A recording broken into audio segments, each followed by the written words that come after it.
बिस्मिल्लाहिर्रहमानिर्रहीम। लाखों करोड़ों दरूद व सलाम आका सल्लल्लाहु अलैहि वसल्लम और आपकी आल पर। गज़ा और फ़लस्तीन में इसराइल के इंसानियत सोज मज़ालिम के बाद क़िबला अव्वल बैतुल मक़दस और फ़लस्तीन एक मरतबा फिर दुनिया भर की नज़रों के सामने आ गए हैं। बैतुल मक़दस की आज़ादी के ख्वाब सजाए हुए अहले फ़लस्तीन की दास्तान तकरीबन एक सदी पर फैली हुई है, जिससे आज हमारी नई नस्ल बिल्कुल नावाकिफ है। अहले फ़लस्तीन की कहानी रोशनाई से नहीं बल्कि उनके खून से लिखी गई है। फ़लस्तीन के हर चप्पे चप्पे पर कुर्बानियों की ऐसी लाजवाल दास्तानें नक्श हैं, जिससे वहाँ के बाशिंदों की जुर्रत, हिम्मत, गैरत और इस्तिकामत का पता चलता है। फ़लस्तीन के मासूम बच्चे, माएँ, बहनें, जवान और बूढ़े सब ही जिस जुल्म की चक्की में पिस रहे हैं, उसके बारे में दुनिया भर के मुसलमानों को बज़ुबान हाल यही कह सकते हैं कि तुम शहर अमा के रहने वाले, दर्द हमारा क्या जानो, साहिल की हवा तुम मौजे सबा, तूफान का धारा क्या जानो। इसमें कोई शक नहीं कि फ़लस्तीनी मुसलमान अब तकरीबन एक सदी से तकलीफ और आजमाइश की चक्की में पिस रहे हैं, और ये दुनिया की वो वाहिद कौम है जो खुद अपने ही इलाके और अपने ही वतन में मुहाजिरों की सी जिंदगी गुजारने पर मजबूर है। लेकिन ये भी सच है कि दुनिया भर के मुसलमानों के दिल अहले फ़लस्तीन के साथ धड़कते हैं, और वो किसी भी सूरत इसराइल का गासिबाना कब्जा तस्लीम करने को तैयार नहीं है।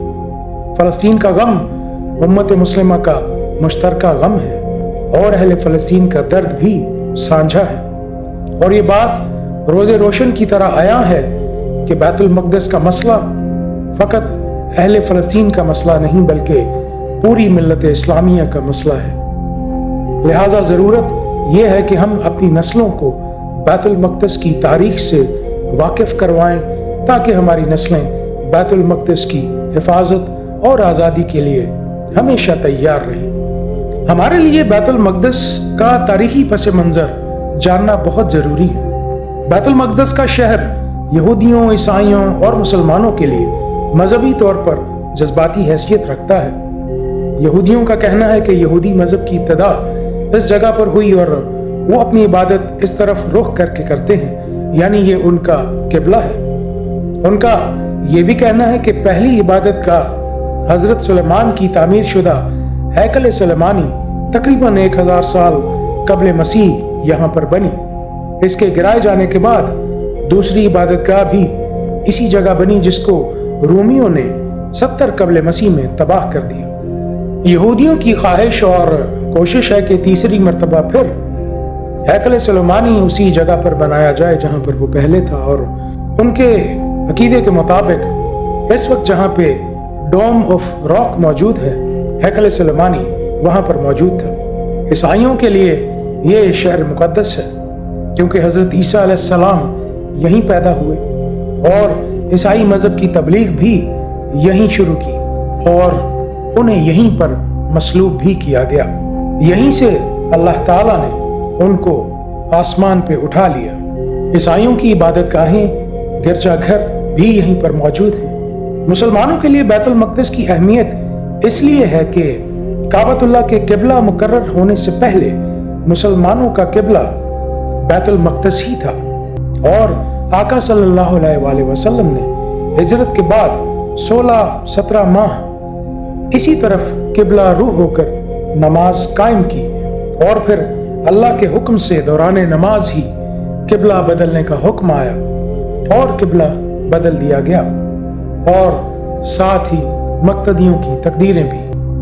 इसी मस्जिद को जहां क़िबला बदला गया मस्जिद क़िबलतैन कहते हैं, यानी 2 क़िबलों वाली मस्जिद। आका करीम सल्लल्लाहु अलैहि वसल्लम मेराज की रात यहाँ तशरीफ़ लाए और तमाम अंबिया कराम की इमामत की, और फिर यहीं से आसमानों पर तशरीफ़ ले गए, जहाँ अल्लाह ताला से हम कलाम हुए और नमाज फर्ज होने का हुक्म लेकर आए। मस्जिद अक्सा और बैतुल मक़दस मुसलमानों के लिए मक्का मुकर्रमा की मस्जिद हराम और मस्जिद नबवी के बाद सबसे मुकद्दस मकाम समझा जाता है। लिहाजा ये 3 मकामात मुसलमानों के लिए बहुत अहम समझे जाते हैं। बैतुल मक़दस मशरकी हिस्सा में एक पहाड़ी पर वाक़या बहुत बड़ा अहाता है जिसकी 4 दीवारी और 11 गेट हैं। इस अहाता को कदीम ज़माना से मस्जिद अक्सा कहा जाता था। सल्तनत उस्मानिया के ज़माने में इसका नाम हरम शरीफ रख दिया गया। मौजूदा मस्जिद अक्सा हरम शरीफ के जनूबी हिस्सा में वाक़या है, जिसकी तामीर नौ हज़रत उमर रज़ी अल्लाह ताला अन्हा ने 639 हिजरी में उस वक्त की जब उन्होंने बैतुल मक़दस को फतेह किया।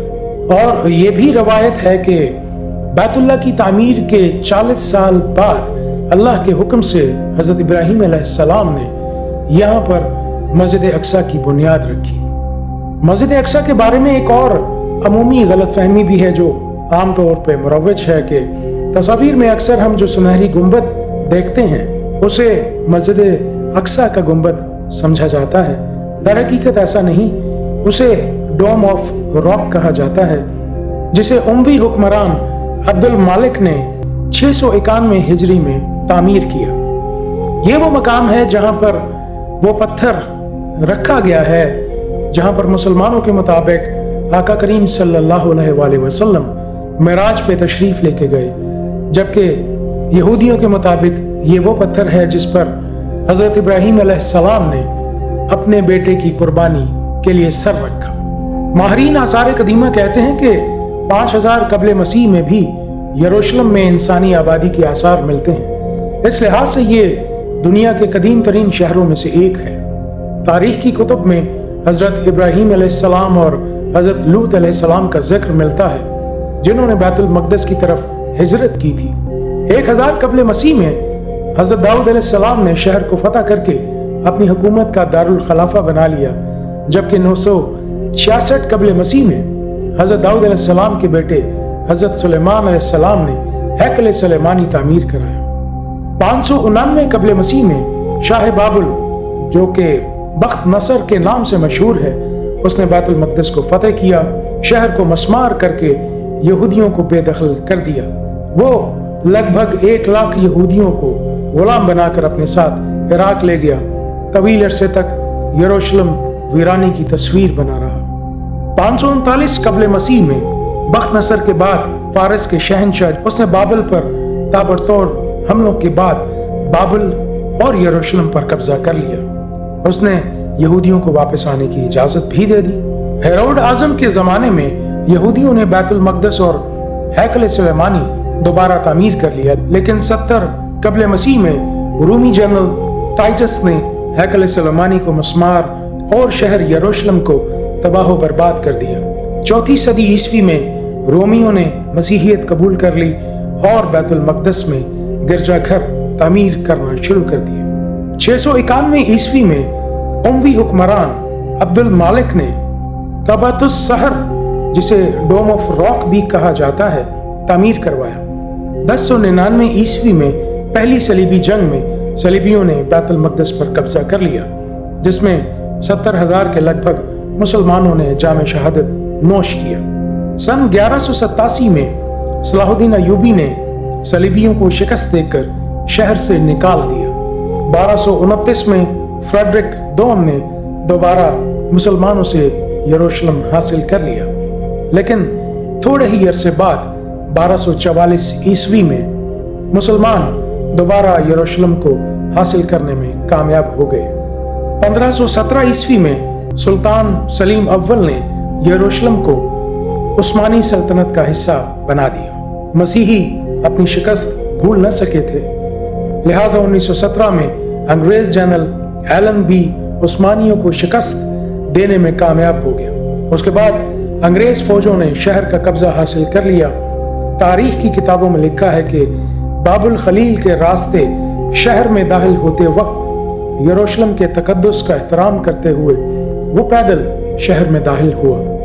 अब हम जिक्र करते हैं कि हालिया सदी में ये सारे मामलात किस तरह से वकूअ पजीर हुए। यूरोप में यहूदियों के साथ रवा रखे जाने वाले सलूक की वजह से ज़ायनिस्ट मूवमेंट जोर पकड़ने लगी, जिसका मकसद यहूदियों के लिए अलग रियासत का कयाम था। उस वक्त फ़लस्तीन का इलाका सल्तनत उस्मानिया के कंट्रोल में था। ताहम पहली जंग अजीम के बाद ये खत्ता बरतानिया के ज़ेर तसल्लुत आया, जहाँ यहूदी बड़ी तादाद में मुंतकिल होने लगे और यूं मकामी अरब आबादी के साथ तनाव का आगाज हुआ। बरतानिया और फ्रांस ने मशरिक़ वस्ता को तकसीम किया और मुख्तलिफ रियासतें अमल में आई। ताहम फ़लस्तीन बरतानिया के ही ज़ेर तसल्लुत रहा, जहाँ अरब कौम परस्तों और ज़ायनिस्ट तंजीमों के दरमियान कशीदगी बढ़ने लगी। ज़ायनिस्ट तंजीमों ने अस्करी ग्रोह कायम कर लिए, जिन्होंने दूसरी जंग अजीम के बाद अलग रियासत के लिए दबाव बढ़ाना शुरू कर दिया। इन यहूदी अस्करी ग्रुपों का तज़किरा हम आपसे अगली गुफ्तगू में करते हैं। सन 1947 में अक़वाम मुत्तहिदा ने वोटिंग के जरिए फैसला किया कि फ़लस्तीन को 2 हिस्सों में तकसीम कर दिया जाए, जिसमें कि 55% हिस्सा यहूदी रियासत होगी और 45% हिस्सा अरब रियासत या फ़लस्तीन होगा। बैतुल मक़दस एक बैनुल अक़वामी शहर होगा। ताहम 14 मई 1948 को इसराइल का क़याम हुआ तो अगले ही दिन उर्दन, मिस्र, शाम और इराक ने हमला कर दिया। ये पहली अरब इसराइल जंग थी, जिसके नतीजे में अक़वाम मुत्तहिदा के मंसूबे के मुताबिक जहाँ अरब रियासत बनना थी, वो इलाका मुख्तलिफ ममालिक के कब्जे में आ गया और यूं फ़लस्तीनियों के लिए एक सानहे ने जन्म लिया। 7.5 लाख फ़लस्तीनी इसराइली फौजियों ने बेदखल कर दिया।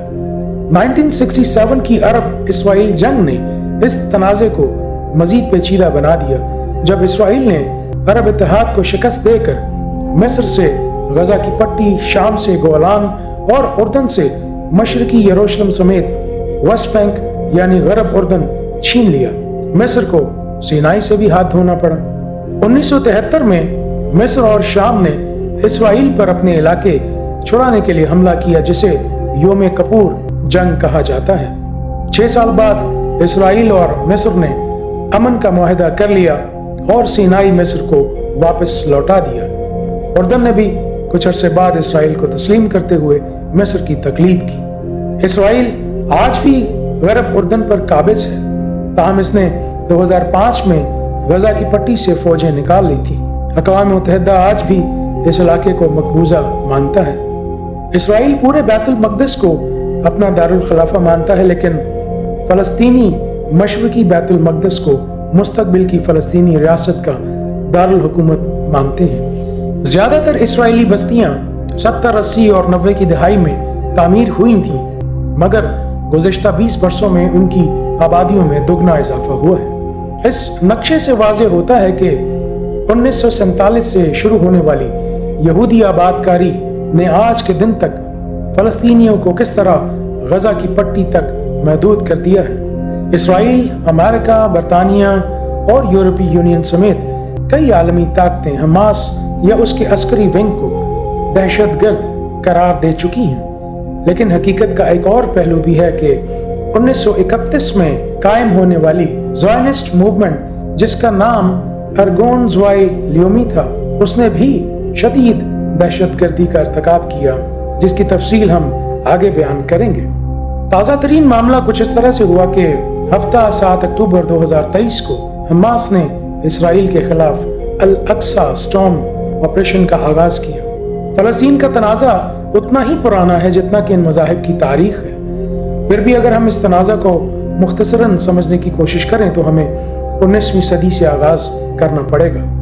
19वीं सदी के दौरान जब यहूद मुखालिफ ख्याल यहूदियों की नस्ल कशी का सबब बन रहा था, उसी वक्त ये ख्याल भी उभरा कि यहूदी a land without a people for a people without a land। 19वीं सदी के आगाज में ऑस्ट्रो हंगरी के एक यहूदी सहाफ़ी थियोडोर हर्जल ने फ़लस्तीन में यहूदियों के लिए यहूदी वतन के तसव्वुर को फ़रोग़ दिया। ये ज़ायनिज़्म के नाम से मशहूर हुआ, ताहम तारीख़ी तौर पर यह दुरुस्त नहीं था, क्योंकि यहूदी पहले ही से फ़लस्तीन में मौजूद रहे। 19वीं सदी में फ़लस्तीनी इलाके की आबादी तकरीबन 87% मुस्लिम थे, 10% ईसाई और 3% यहूदी थे। यहाँ समझने की बात यह है कि सहूनियत एक सियासी और कौम परस्त नज़रिया है जो 19वीं सदी के आखिर में उभरा। इस नज़रिया में सेकुलर से मजहबी और बाएं बाजू से दाएं बाजू तक की कई तरह के नज़रियात शामिल रहे। दूसरी जंग अजीम से पहले बरतानिया ने 1917 के बिल्फोर एलामिया में फ़लस्तीन में यहूदी अवाम के लिए रियासत के क़याम की हिमायत का इजहार कर दिया। याद रहे कि इस वक्त फ़लस्तीन बरतानिया की कॉलोनी था। दूसरी जंग अजीम के दौरान होलोकॉस्ट की होलनाकी ने जिंदा बच जाने वाले यहूदियों के लिए बैनुल अक़वामी हमदर्दी में इजाफा किया। एक वतन का मुतालबा इस इलाके में यहूदियों की बड़ी आमद का बायस बना। इस वाक़या को एलिया कहते हैं। एलिया हिब्रू इस्तिलाह है जो यहूदियों की इसराइल में हिजरत के लिए कही जाती है। यह इस्तिलाह अक्सर यहूदियों को दूसरे ममालिक से इसराइल में मुस्तकिल तौर पर आबाद होने की वजाहत के लिए इस्तेमाल किया जाता है। जब बड़ी तादाद में यहूदियों की आमद की वजह से कशीदगी में इजाफा हुआ तो अंग्रेजों ने यह मसला नौ कायम शुदा अक़वाम मुत्तहिदा के हवाले कर दिया। 1947 में यूनाइटेड नेशंस ने फ़लस्तीन की तकसीम और फ़लस्तीनी और यहूदी रियासतों के क़याम के हक में वोट दिया। इस मंसूबे को अरबों ने मुस्तरद कर दिया। अब शायद लोगों को याद भी नहीं होगा कि इसराइल के क़याम से पहले अर्गोन ज़वाइयोमी नामी एक दहशतगर्द तंजीम काम करती थी। सरकारी तौर पर अर्गोन ज़वाइयोमी के नाम से जानी जाती थी। ये तंजीम 1931 से 1948 तक बहुत एक्टिव रही। इसका मकसद फ़लस्तीन में यहूदी रियासत का क़याम था। ये बरतानवी हुक्मरानी के खिलाफ मुसल्लह मज़ाहमत में भी अपनी शमूलियत जारी रखी। बम धमाकों और दीगर हमलों समेत अपने मुतनाज़ा इक़दामात के लिए जाने जाते थे, जैसे फ़लस्तीनी बस्तियों को खाली कराना और यहूदी बस्तियां बनाना। 1946 में यरूशलेम के किंग डेविड होटल पर बमबारी की गई, जिसमें 91 फ़लस्तीनी और बरतानवी शहरी हलाक हुए। ये वाक़या उस वक्त के 9/11 के वाक़यात से मिलता जुलता था। अर्गोन ज़वाइयोमी के अरकान ने खुद को आज़ादी के जंगजुओं के तौर पर देखा, लेकिन बरतानवी हुक्काम और दीगर इन्हें दहशतगर्द तस्वुर करते थे। अर्गोन ने 9 अप्रैल 1948 को दहशतगर्दी का एक और बड़ा वाक़या किया। उस दिन फ़लस्तीनी अरब गांव देरिया सीन पर हमला किया गया। इस हमले का मकसद इस इलाके में यहूदी बस्तियां कायम करना था। यह हमला इतना खौफनाक था कि फ़लस्तीनी अपने घरों को ताले लगाकर जान बचाने के लिए भाग खड़े हुए। ज़बरदस्ती नकल मकानी और बेदखली को नकबा कहा जाता है, जिसका मतलब अरबी में तबाही है। अर्गोन ज़वाइयोमी के बारे में एक दिलचस्प बात और भी है कि ब्रिटिश पुलिस फोर्स की जानिब से एक मोस्ट वांटेड की लिस्ट अखबारात और दीगर पब्लिकेशंस में शाया की गई, जिसमें अर्गोन ज़वाइयोमी के दहशतगर्दों की तस्वीर और नाम भी शामिल होते। और सबसे दिलचस्प बात यह है कि इसराइल का छठा वज़ीर आज़म, जिसका नाम मनाहन बेगम है, इस दहशतगर्द ग्रुप में मोस्ट वांटेड में सबसे पहले नंबर पर देखा जा सकता है। एक दहशतगर्द तंजीम अर्गोन ज़वाइयोमी की कार्रवाइयों के मुतालिक आप क्या कहेंगे? क्या ये टेररिस्ट अटैक दुनिया के लिए उस वक्त काबिल कबूल थे कि फ़लस्तीनियों को उन्हीं की ज़मीन से बेदखल कर दिया गया? ये कहाँ का इंसाफ था? 14 मई 1948 को यहूदी एजेंसी के सरबराह डेविड बेन गोरियन ने रियासत इसराइल के क़याम का ऐलान किया, जिसके बाद कशीदगी बढ़ गई। 1948 की जंग, 1967 में 6 रोज़ा जंग, 1973 में योम कपूर जंग, 1987 में पहली फ़लस्तीनी इंतकाज़ा, 2000 में दूसरी फ़लस्तीनी इंतकाज़ा। यहाँ एक सवाल बड़ा अहम है कि फिर अर्गोन ज़वाइयोमी का क्या हुआ? 1948 में रियासत इसराइल के क़याम के बाद मनाहन बेगम अर्गन के एक नीम फौजी रहनुमा से सियासी रहनुमा में बदल गए। उन्होंने हैरोत के नाम से एक सियासी जमात की बुनियाद रखी जो अर्गोन ज़वाइयोमी के नज़रिए और अहदाफ से मुंसलिक थी। बेगम का इसराइल में बहुत अहम सियासी करियर था और वो 1977 में इसराइल के वज़ीर आज़म बने और 1983 तक वज़ीर आज़म रहे।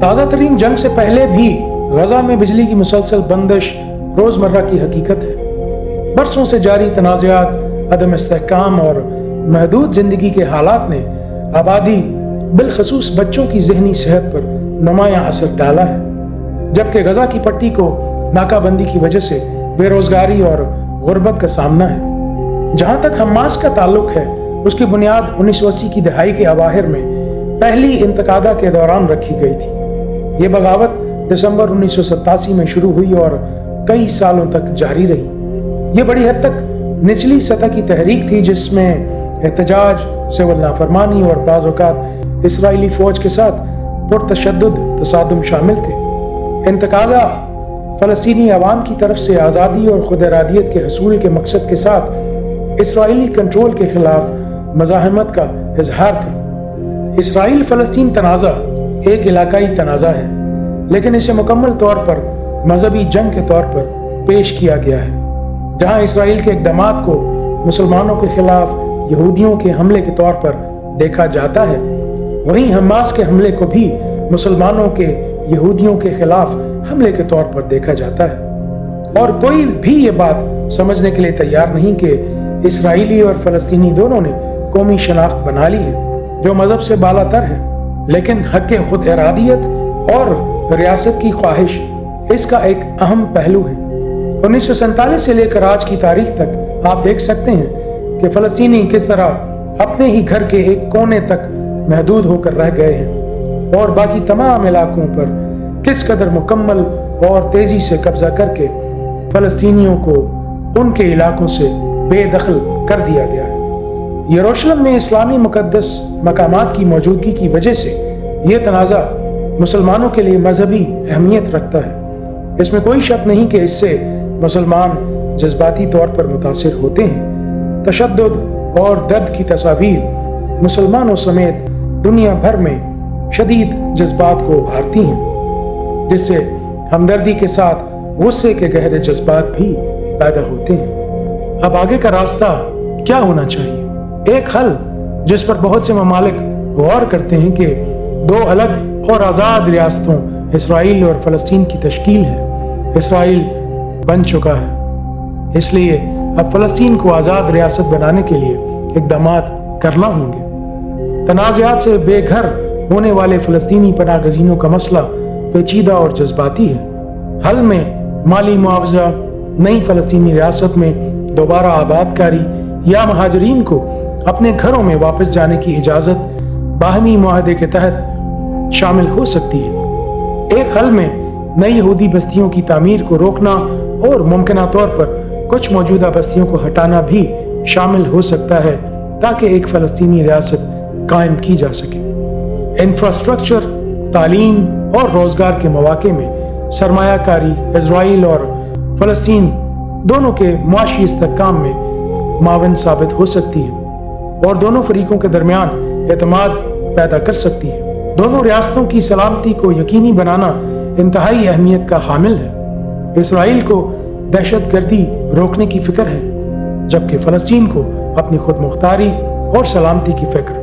हिफाजती इक़दामात में फ़लस्तीनी रियासत की गैर फौजी कार्रवाई, बैनुल-अक़वामी अमन दस्तों की मौजूदगी और मुश्तरका हिफाजती इंतजामात शामिल हो सकते हैं। एक बार मुआहिदा पा जाने के बाद अमन के क़याम और उसे बरकरार रखने के लिए तवीलुल मुद्दती कोशिशों की ज़रूरत है।